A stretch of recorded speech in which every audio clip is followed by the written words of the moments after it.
Yeah.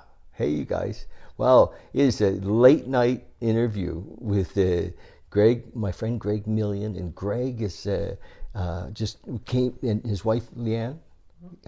We're here tonight at our meditation group, and we last time we got together, we talked a little bit about men's work and what's happening with men, and what I mean, there's so much talk, on in the world about women's groups and women's rights and what's going on with women and Me Too and all of that stuff, and Greg's attention has been on what's going on with the men, so how long have you been interested in where do I stand in this world as a man? Well, I mean, my whole life. I mean, it's been a question for me my whole life, and that's part of the reason I'm doing the work I'm doing now, is because I have struggled with my masculinity all my life. I have struggled with what it means to be a man, right? Mm-hmm. We've all heard the phrase, man up and stuff, and I don't really know what that means. I certainly don't know what it means for me. So, in doing the work and trying to figure that out, I figured I couldn't be alone, and so the research I did, and the more I delved into it, turns out I'm not.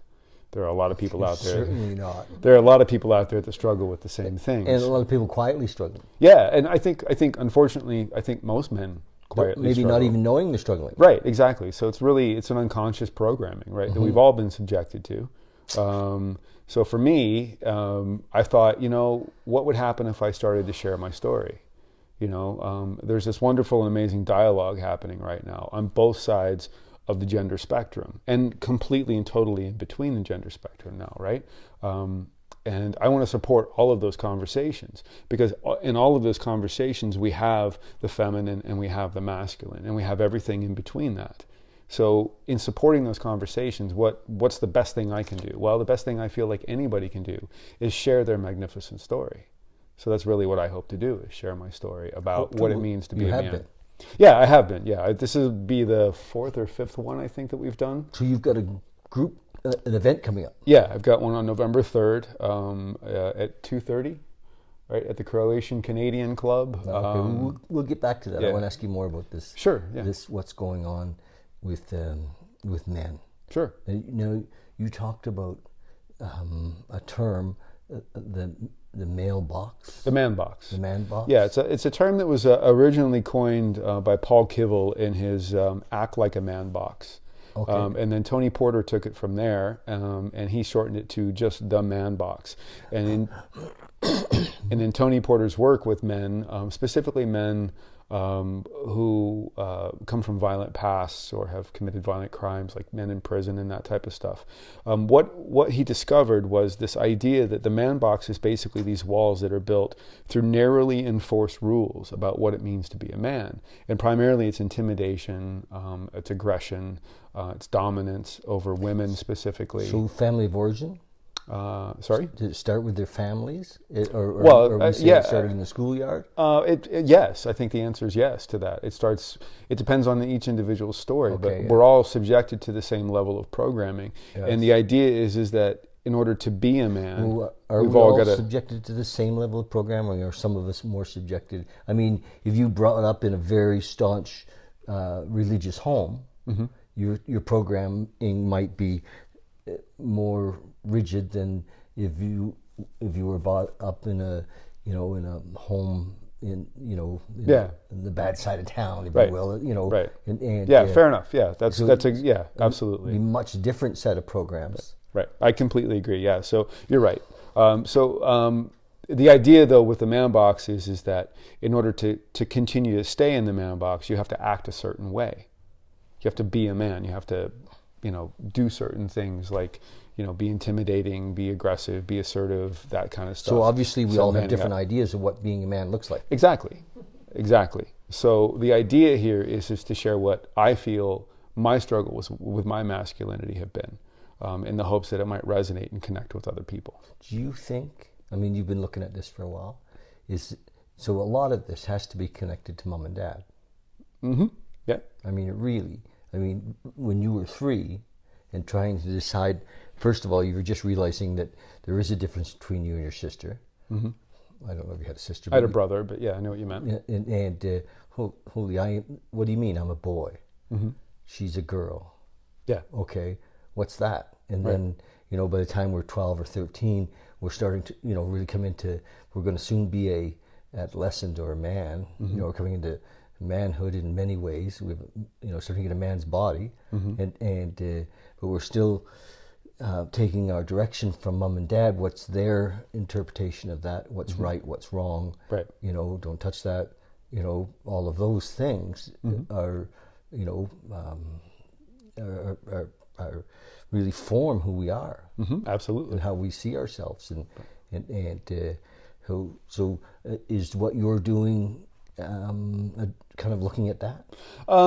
Yeah, I mean, in sharing my story and in sharing my experiences with what I was trying to do when I often say that I'm like an entitled white guy who is constantly struggling with what it means to be a man. And I put on a certain aesthetic with the tattoos and the piercings, and people make assumptions about who I am, and that was intentional, to keep people away, to keep people at bay. And I figured if anybody was brave enough to cut through that aesthetic and actually get to know who I was, they would find out that I was nothing like what I was pretending to be. So your mask? Yeah, my mask, exactly. Yeah, that's Lewis Howes, the mask of masculinity, right? A bit of a tough guy mask. Exactly. But if you really... Didn't fool me. Yeah. I'm beginning to learn that it didn't fool really anybody. Yeah, it was made up. It was a pathetic attempt at a mask, really, which is good because it's brought me to the place that I am today. Because had the mask actually worked, I would still be that bitter, angry, judgmental, resentful human being that I was before. And I've made a lot of steps from that place to where I'm at now. And really what I hope to do is by sharing what worked for me and what works for me, in trying to redefine my masculinity and how I sit comfortably in it, I'm hoping that will resonate with other people. You really be careful. You're going to end up writing a book, Well, I am writing a book, actually. So.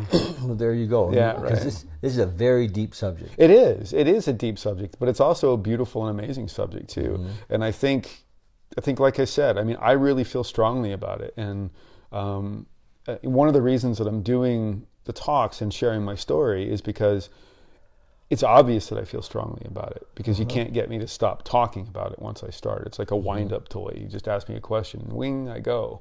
So there's a passion there for me. So if I can take that passion and I can share that with other people and hopefully resonate with them on some level, and they can take pieces from the journey or resonate with parts of their journey and then start to keep the conversation going. Because like we were talking before, I don't pretend to have any answers. I don't want to have any answers for anybody else. Where does spirituality come into this? That's a good question. I don't know yet. I haven't decided that. Yeah.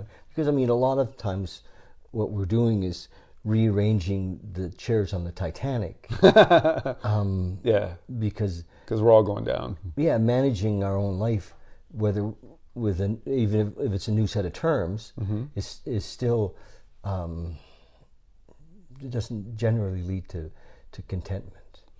Doesn't generally lead to peace of mind. Right. I don't know that I've actually considered spirituality in this just yet. I think I'm looking at more the human connection of things. Do you look at spirituality in anything? Oh yeah, absolutely. So if it's in anything, it's in everything. Valid. And we were speaking downstairs about right and wrong, good and bad, and which are the idea that neither one possibly exist if we're living in a more of an awakened state. Well, and to that point, actually, I talk about this idea of stepping away from judgment, right? Stepping away from and owning your feelings and standing in your feelings and not judging them. So rather than looking at something as good or bad, I can say, okay, is this in my truth or isn't it?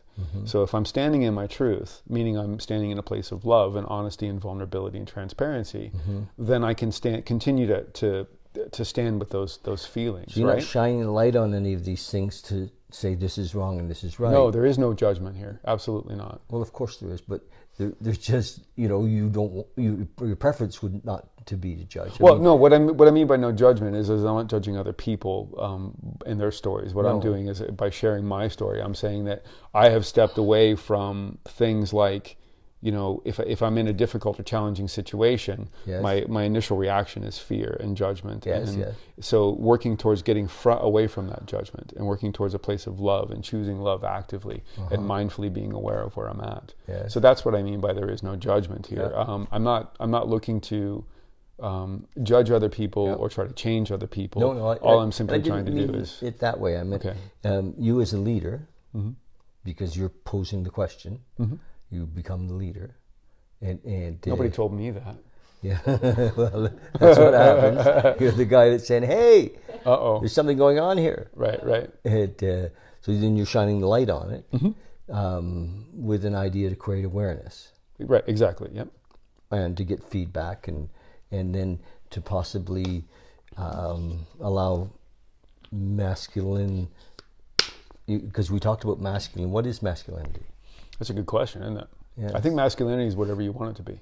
Okay, so to allow whatever you want it to be to surface. Mm-hmm. So is then there any difference between men and women? Not fundamentally, no. Physically, yes, but fundamentally, no. So but we were trying to manage living together, right? Mm-hmm. Or being here, Right. or identity. Connection. I'm asking about masculine identity because that's the subject, and I'm just wondering where we're going to go with that. My opinion Okay. is that if we shine the light like love light, Mm-hmm. if we really bring love to this whole thing, Mm-hmm. and we've got millions of troubled men, millions of troubled women too, but we're maybe not going to be the ones that, you're not going to be the one maybe that works in that side of the arena, but maybe you're going to work with the men, and you're going to bring love in, and I don't know that there's any way to shift the paradigm without love. I completely agree with that. In fact, that's a beautiful way to say it, so thank you. Yeah. That's perfect, yeah. That's exactly the idea, is to choose love, is to mindfully be aware of taking ourselves from a place of fear, Yeah. and choosing love, and shining the light of love on things. So awareness that, hey, what we're doing doesn't seem to be working, or we're caught in a trap, a box of conditioning, because many people in it have no idea they're in it. So you're shining the light to say, hey, you're stuck, or you're in a box, or I was in that box. That's more to the point, is I was in that box. Yeah. And I don't know anybody else's story. Even if they tell it to me, I still don't know it. Yes. Because they experienced it, not me. It's hard to say that they know it too, because we right. And we I talked tell about you, that downstairs, yeah, right? I tell you my story. It's not really my story. It's what I think Right, might have happened. it's my perception of my story, right? Yeah. Somebody else's perception of my story is completely different. Nobody knows what happened. Exactly. It's all just perception. It's really all just a bunch of lies that we tell ourselves to Honest get to through. God. It is, isn't it? So I guess in using the term of shining the light of love on it, and again, I get into more detail. I don't want to give too much away here, because I get into more detail in the talk about limiting beliefs and things like that, and these dark little lies that we tell ourselves to stay comfortable in our fear. And that's really what it comes down to. So for me, what I'm trying to do and be mindful of is not necessarily say do it this way or don't do it that way, but say this is what worked for me and this is what works for me. And the hope is that by sharing that, I'm not placing judgment on behavior. Yes. I'm just simply sharing experience, my perception of my experience. Yes. Right? And then by doing that, I'm hoping to shine a light of love on it, because in my vulnerability, in sharing my deep and intimate vulnerability with people, hopefully they can see that there is indeed an incredible strength in that. Are you and they can get recording it. This? The talk? Yes. Yeah. Have you recorded the past ones? Yes. Do you have a the one of them, the last one I think we recorded. Do you have a YouTube channel? Not yet, no. It's in the works. I know, right? It's I all in the works. I can have it up for you tonight. Can you? Yes, it's David's easy. a man. It's easy. I know, right? And then you can perfect it later or play with it or do Yeah, it. yeah. But Well, let's talk about that. I'd love any input. Because Thank you. it's a poignant subject. It's what's up. Yeah.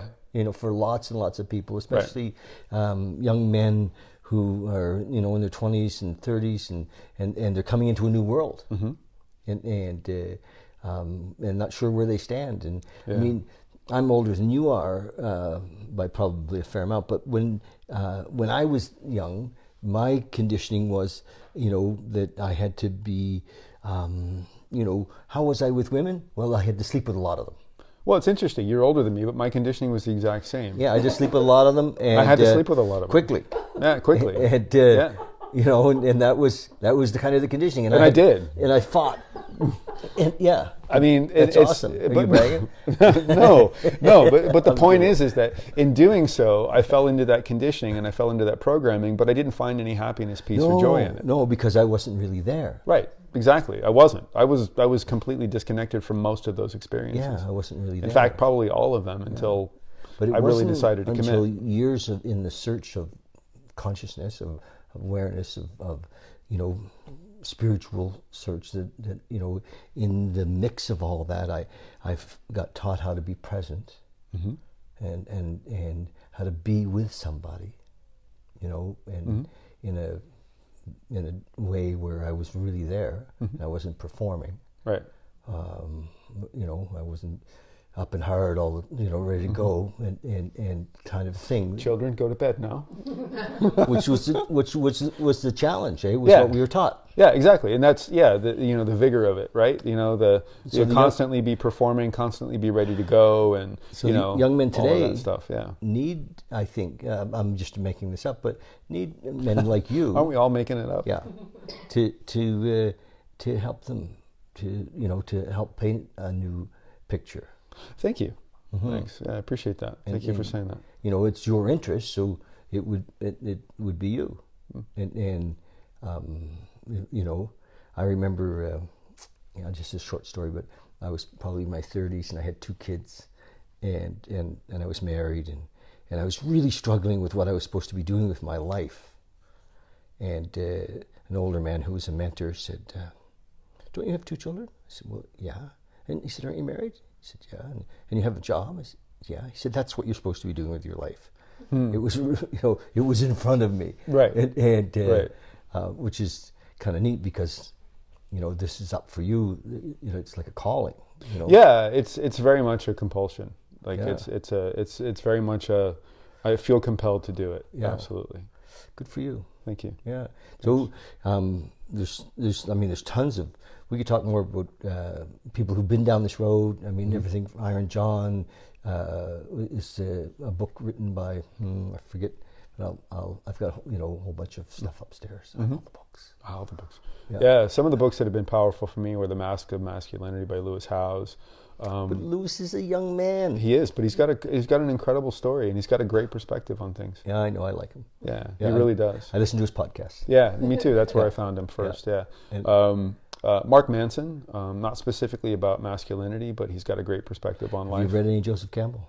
No, I've read some short, brief excerpts and stuff from some of his work, but nothing. Yeah, nothing. Just really extensive. great work in the archetypes. Because and the archetypes are, what we live into. That happen for us, and It's interesting because the person that actually turned me on to the idea, the concept of finding strength and power and vulnerability was Brene Brown. Mm-hmm. And her book Daring Greatly. Mm-hmm. That's where it first sort of sparked. And in that book, she shares a story. Amazing. Yeah, she shares a story early on in her work, and when she started to share her work and go out and do her talks and stuff, her audience was primarily women. Mm-hmm. And her research was all women at that time. So she's doing all this work and she's doing the research and stuff. And then one night, after one of her talks, this older gentleman comes up to her. She describes him in the book as this tall, stately man with like this silver hair and stuff. And he had a very, very, very, very commanding presence about him. And I'm paraphrasing. I don't know if that's exactly the way she puts it. But anyway, the long story short is that in this interaction, he says to her, "So what about your work with men?" And she says, "I didn't do any work with men." And he said, "Of course you haven't." And then he points to the back of the room where his wife and 2 daughters were. And he says, "Of course you haven't, because my wife and 2 daughters would rather see me die on top of the white horse than fall off or show any level of fear or vulnerability." And he really, really felt that way, whether that was the truth or not. That was his truth, and that's the way he felt. And even now when I share the story, I get goosebumps. Because I put the book down and I cried a long time after reading that because I resonated so deeply with that idea. Because that's the way I felt. At the time, I had a family. I was raising 3 girls. Mm-hmm. And it was exactly. Like it was the perfect story as to the way I felt about the people in my life and in my home and being the provider. They would rather see me die on that horse than fall off or show any level of what was considered to be weakness or vulnerability. Right? Yeah. So that's really what started me on this journey, was that, Good for you. that story. That's a great story. Yeah. It was incredibly You impactful. were really in that story. Thank you for sharing Yeah. that. And again, I probably screwed up the quoting of It the doesn't story matter. or whatever. You know, Read the book. It was It's the great. punchline. Yeah, exactly. And so for me, that's really what started me becoming mindful and aware of the work that needs to be done and what role I could possibly play in that conversation and in that work. And I'm just, to be humble, because that's the way I feel about it. There's a level of humility here for me, because I genuinely don't have any answers. I have stories. I have experiences that I want to share with people and things that have worked for me, but no answers. So when you have a passion and you meditate and become more in tune to the connection, the divine, right? Yeah. you won't need the answers; they'll come. Right.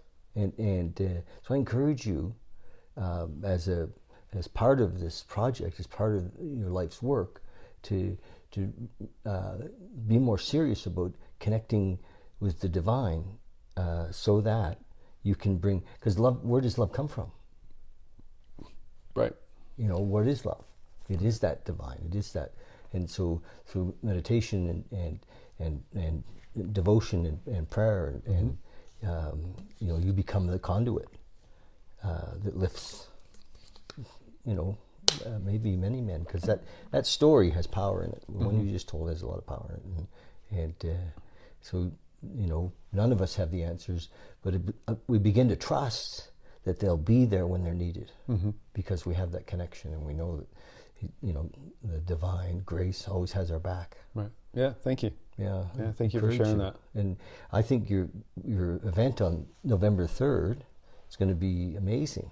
Thanks. And I think it's going to be great. How are you marketing it? Social media, a lot of social media. Got some flyers up around town and stuff. It's all very sort of grassrootsy. It's $15 for a ticket. You can get it through Eventbrite, I think.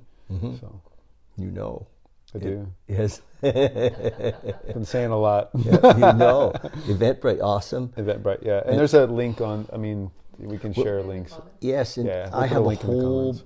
bunch of channels I can post this on. Sure, that'd be great. I appreciate that. And I'll do that. And it's important to understand too that it's interactive. So I want to encourage dialogue like the ones that we're having and some of the information that you've shared with me, because you've had a lot more experience in this work than I have. Doing an event like this just for the men? That's a great idea, actually. I actually hadn't thought about it, but that's a brilliant idea. My experience, because I've been doing men's work for a long time, is that it's in our DNA to posture when the women are in the room. Right. I have no idea. Again, you're right. and to not drop the mask. Right. Because it's just in our DNA, and as we become mature men, it's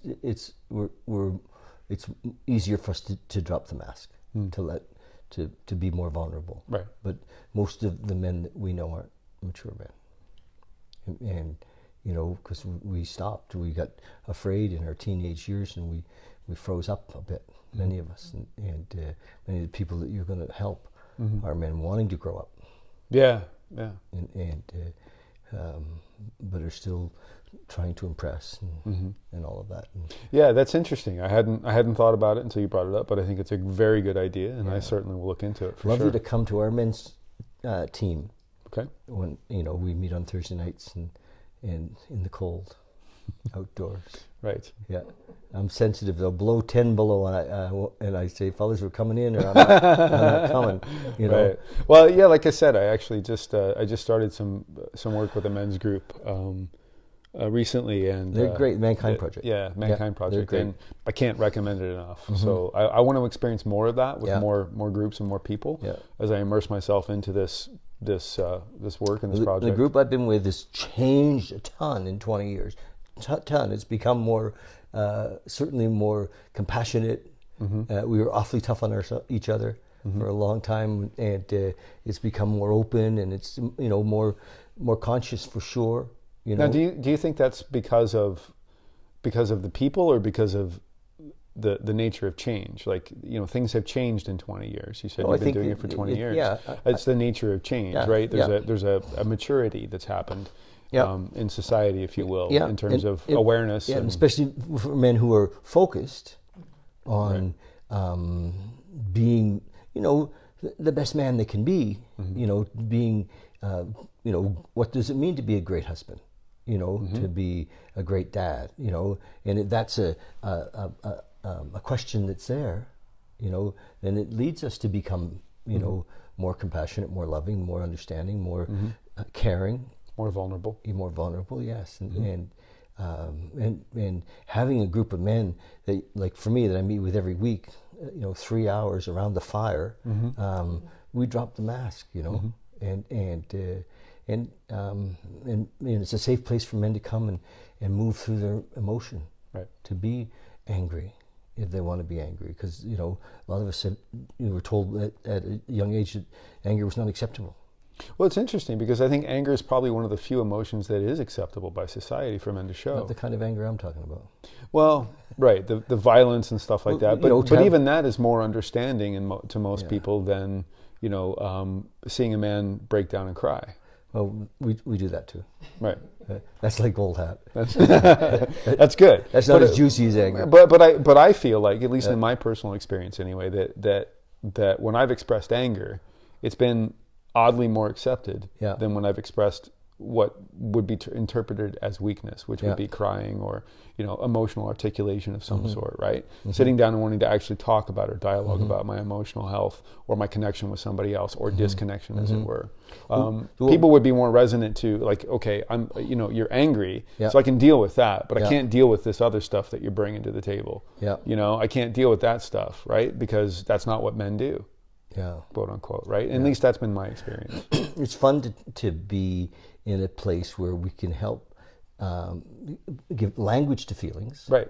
And actually where they happen in the body, and where do you feel that, right? Exactly. And so that's I mean, you're right. We're not plugged into our feelings generally. Right. We were told to suck it up, to ignore them. Buttercup. Right. Exactly. Suck it up. Be a man. Man up. Just do it, the whole 9 yards, right? And we were taught to ignore them. We were taught to shove them down, suppress them in some way. The unfortunate side effect of that is that feelings are going to come up. They're going to happen. Well, they come up in illness. And they come up, exactly. They come up in illness, damage to the body, damaging behavior to others, they come harmful. up in people leaving their relating. I don't call them relationships, but they're relating because they can't express, and so they have to go somewhere else. Right. And usually the new girl is understanding.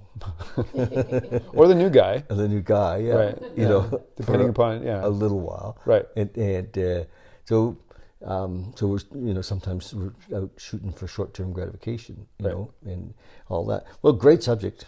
Yeah, we could talk about it all night. Yes, we could. It's going to be a great event, and I'm happy to support you. I unfortunately will be out of town. No, just kidding. And, I was thinking in my head, oh my God, David's going to be there. This is going to be amazing. What a learning process. No, I'm just kidding. Totally joking.